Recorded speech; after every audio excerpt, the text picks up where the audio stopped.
New town নব হোটেলের সামনে সোনাঝুরির হাট একটা মেলা বসে। কাল সন্ধ্যাবেলায় আমরা দুজন আর আমার ছোট বৌদি গেছিলাম একটু ঘুরতে, একটু ফটো সেশন হয়ে গেল দুজনের মধ্যে। আজকে না আমি তোমাদেরকে শুধু জুয়েলারি সেকশনটা দেখাবো। পুরোটা ঘুরে দেখাতে গেলে না অনেক বড়, তো একদিনে হবে না, অনেক বড় ভিডিও হয়ে যাবে। এই দাদার কাছে একটা হার আমার খুব পছন্দ হয়েছিল, কিন্তু কানের দুলটা আমার একটু ভালো লাগেনি, তাই নিলাম না, চলে গেলাম অন্য স্টলে। এই স্টলেও বেশ সুন্দর সুন্দর গলার হার সেট ছিল, ভালো লাগছিল। আমি মেয়ের জন্য একটু দেখছিলাম, তো এগুলো মেয়ের পছন্দ হলো না। আর একজনকে দেখো একটু কানের দুল হার কিনবো বলেছি, তাই জন্য আমাকে মুখ ভ্যাংচাচ্ছে। যাই হোক, অন্য একটা সেকশনে চলে আসলাম।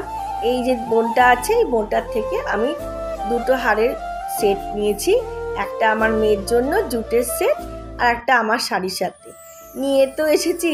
জানি না কি হবে, পরা যাবে কি পরা যাবে না। পরার পরে দেখলাম ভালো লাগছে না। আমার না কোনো জায়গায় গেলে কোনো কিছু না কিনে বাড়ি ফিরতে ভালো লাগে না। কেমন লাগলো জানিও।